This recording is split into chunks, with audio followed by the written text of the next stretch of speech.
Today I got 3 stories planned, lined up, whatever. I didn't like rehearse them, but they're on this note card. You can't even see it. Whatever. I got bats, emergency, and gifts. So let's get started. First one, bats.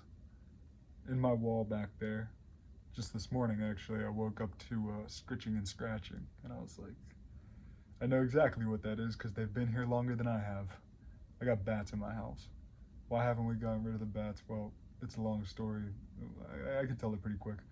There are ways that the bats enter in and out, and we gotta put nets and things that you use to get the bats out.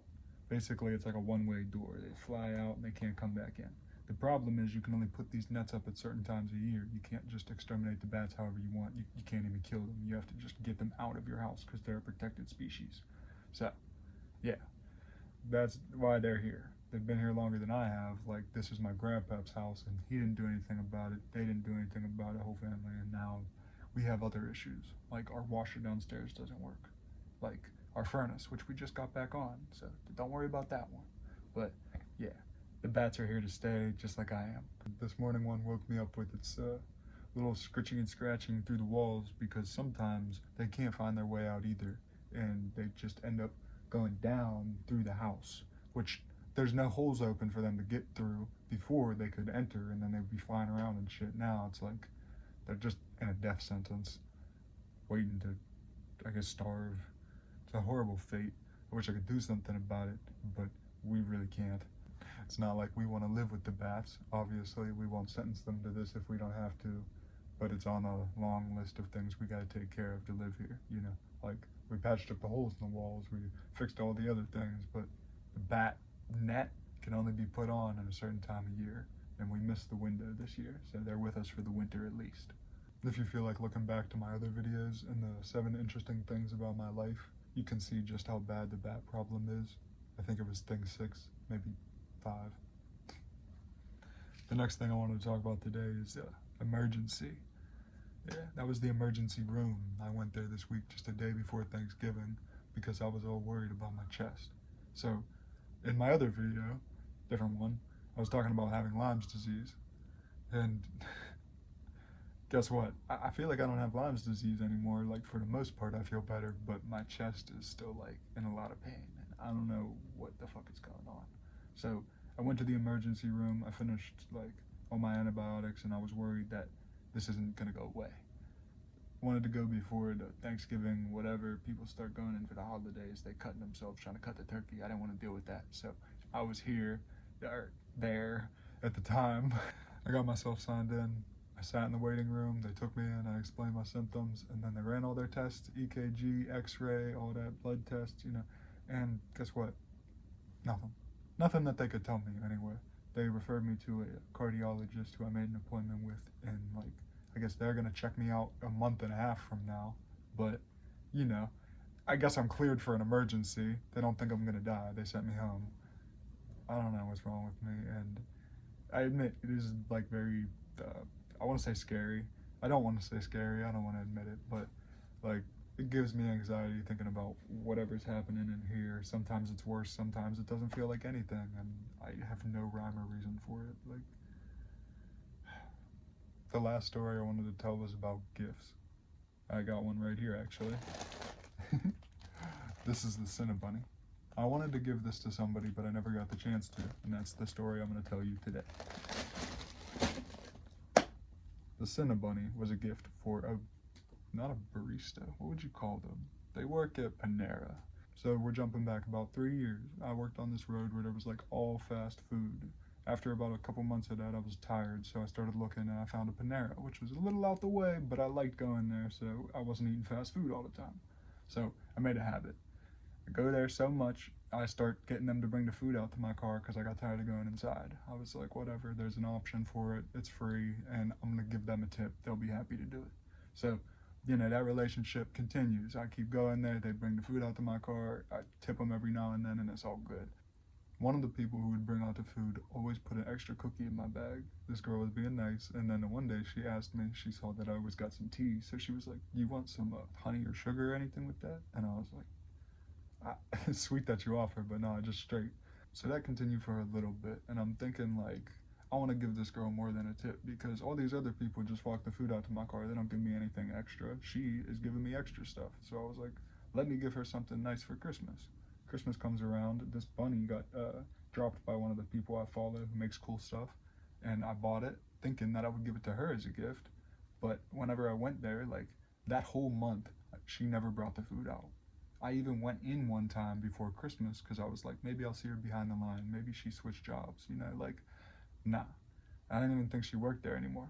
So I just held on to it. I never saw her again, so I never got the chance to give her the cinnabunny. And now it's just sitting here with all this, like, emotional baggage. Yeah, I really like the cinnabunny. I would open it and keep it, but I have enough stuffed animals. It's so cute. It's from, you can see it there, afternoon. How do you say her last? Maybe I'll put the link somewhere. Oh, it's got a tag on its butt. Now, this story came with a lesson. I want you to know just how important gifts are. Like, just behind me here. My grandma got me this jacket. It's one of my favorite jackets right here. It's a corduroy.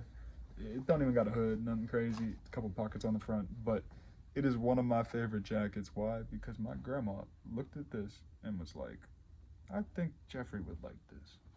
And I'm like, I do. I think this is stylish and cool. And my grandma knew it. So, like, connecting those dots without me being in there, like, the meaning behind that is that my grandma knows me. And I want you to think about that when you're going for a gift. Think about what someone you love, your friend, whoever, what they would really like, what they would get for themselves, something that in their life they would appreciate that they might not even know they need. Because, literally, you got to remember the emotional baggage that comes with a gift. Every time someone look at a gift, they might remember where it's from. Gifts mean a lot to me, so I couldn't just give this to anybody. I look at it, and every time I do, I think of that, I wanted to give this to somebody specific. This was for somebody. And I look around my room, and anything that somebody gives to me, it's kind of the same way. That memory is attached to it. When they gave me that gift, I'm like, this person thought of me. This person cared. They gave a shit and got me something that I really appreciated, something that I use all the time, whatever it might be. And that is what a gift is meant to be. Whenever you share a gift like that, they get the knowing that somebody knows them. That's powerful. Somebody gives a fuck. Somebody cares. Somebody really can think about what you want, what you've said in the past, and say, hey, I do know you. I remember. And then even when you're not around, even when my grandma's not around, I get to be right here with this memory. Something gets to keep me warm.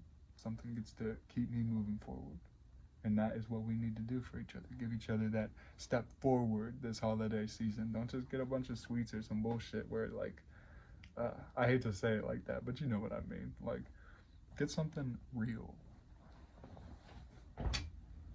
I don't know, maybe you think gifts are corny. I think they're super heartfelt. I think it's real. I think when a lot of thought goes into it, it can go a long way. And whenever I get them greeting cards at the store, I usually customize them a little bit and make them mine. Sometimes I even make my own, man, because like I said, heartfelt shit, it hits. Don't neglect that. Don't think you need to spend a lot of money this holiday season. Don't need to go to the store if you don't got, like, a bunch of bread for it. Don't stress yourself out. Go get you some construction paper and get serious about your love. I'm serious too. I made my mom this it was like a planter full of flowers, because she got this thing from me when I was in elementary school that was like everything that my mom is, and it had a petal for each of the qualities of my mom. So I like remade something to call back to that. It's cheap, but it has a lot of meaning, so it's not cheap, it's rich in feeling. My dad is that guy too, so I'm lucky. He literally said he wants an experience for Christmas. He don't want gifts. I said, what do you want? Straight up, he said, I like experiences. Yeah, that actually is awesome. I would love to make a memory instead of just make some money and hand it to you, which is another reason I don't like gift cards, because it's like saying, I don't know you, but I know that you can use money. Respectfully, money's a good gift, like everyone appreciates it, but it's kind of a cop-out.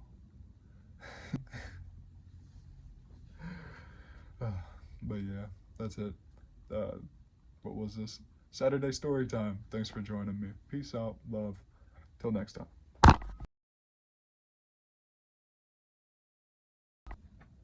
I've been away lately and I feel like I owe you an explanation. So I think from now on, we're gonna do what I used to do when I was streaming, which is every single Saturday I was doing story time. So this week, I'm gonna tell you a couple of stories, and then next week, I'm gonna do it again, and then I'm gonna do it again, and then I'm gonna do it again.